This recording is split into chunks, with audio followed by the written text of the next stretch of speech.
کیا ہے، اس میں حکمت کیا ہے کہ محرم آتا ہے اس میں کچھ اور یادیں تازہ ہو جاتی ہیں، سفر آتا ہے تو وہ بھی کسی نسبت سے ممتاز ہے، اس کے بعد جو مہینہ ربیع الاول ہے اس میں سرکار کی آمد کا تذکرہ، اس کے بعد ربیع الثانی 11ویں شریف کا مہینہ، غوث اعظم کے نام سے لوگ نذر و نیاز، فاتحہ، میراج وغیرہ کی محفل سجاتے ہیں۔ تو آپ جتنا مہینہ دیکھیں، 12 مہینہ جو اللہ نے پیدا فرمائے، ہر ایک مہینے میں آپ کو کوئی نہ کوئی چیز ایسی ملتی رہے گی جس میں آپ مسلسل کسی کام میں لگے ہوئے ہیں۔ وہ کام کیا ہے؟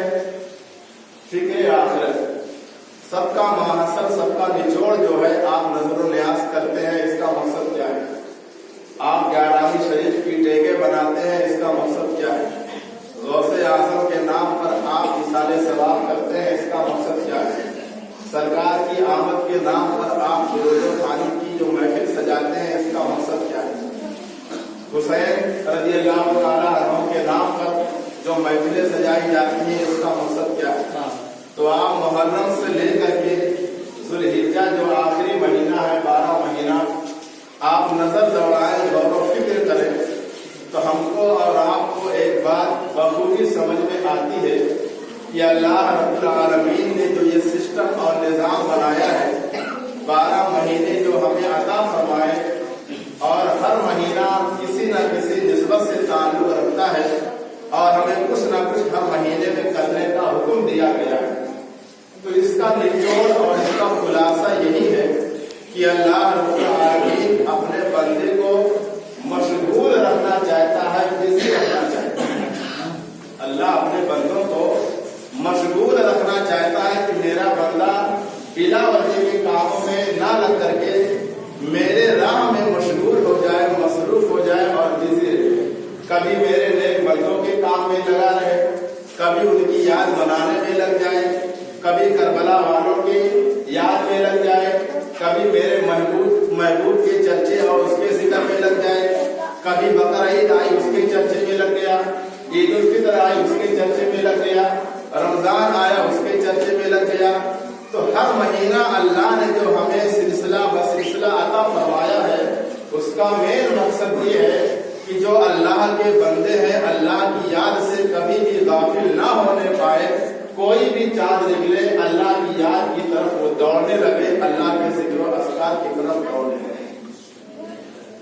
تو یہی اس کا مقصد ہے کہ اللہ نے جو سلسلہ دکھایا ہے تاکہ بندہ ہمیشہ اللہ کی یاد میں لگا رہے، اللہ کے نیک بندوں کو یاد کریں گے تب بھی اللہ کا ذکر ہوگا، اللہ کے محبوب بندوں کو یاد کریں گے تب بھی اللہ کا ذکر ہوگا، اللہ کے انبیاء کا تذکرہ کریں گے تب بھی اللہ کا ذکر ہوگا۔ تو اس طریقے سے اللہ نے آپ کو گھیر دیا ہے 12 مہینوں کے اندر میں، تاکہ میرا بندہ مسلسل پوری زندگی میری ہی یاد میں لگا رہے، میرے بندوں کی یاد میں لگا رہے۔ تو یہ اللہ کی طرف سے اللہ کی مرضی ہے، اس کی مشیت ہے، اس کا مطالبہ کہ میرا بندہ میرے کام میں لگا رہے، کسی اور کام میں نہ رہے۔ تو بہرحال ربیع الاول کا مہینہ ختم ہونے کو ہے، اور اس کے بعد انشاءاللہ کچھ ہی دنوں میں ربیع الثانی یعنی 11ویں شریف کا چاند ہمیں اور آپ کو نظر آنے والا ہے۔ 11ویں شریف کا چاند نظر آتے ہی ہمارے ذہن و فکر میں غوث اعظم رحمۃ اللہ تعالیٰ علیہ کی شان اجاگر ہو جاتی ہے۔ ان کی کرامتیں، ان کے واقعات، ان کی زندگی کے حوالے سے ساری باتیں جو ہیں ہمارے ذہن و فکر میں گردش کرنے لگتی ہیں، اور جگہ جگہ ان کے نام پر محفلیں سجائی جاتی ہیں، ان کو لوگ اپنے اپنے انداز میں یاد کرتے ہیں۔ لیکن آج جو میرا ٹاپک، جو میرا موضوع ہے، غوث اعظم کی شان کے حوالے سے تو انشاءاللہ بعد میں ہوگی، لیکن ہم غوث اعظم رحمۃ اللہ تعالیٰ علیہ کو اللہ کا ولی مانتے ہیں۔ کیا مانتے ہیں؟ اللہ کا ولی مانتے ہیں۔ تو ولی کیا چیز ہوتی ہے؟ ولایت کہتے ہیں کس کو؟ ہمارے قوم کے درمیان بہت ساری غلط فہمیاں ہیں، شکوک و شبہات ہیں کہ ولی ہوتا کون ہے، ولایت ہوتی کیا چیز ہے، کرامت کیا ہے۔ جب تک ہم ان بنیادی باتوں پہ غور نہیں کریں گے تب تک ہم کسی بھی ولی کی شان اور اس کے مرتبے کو صحیح طریقے سے سمجھ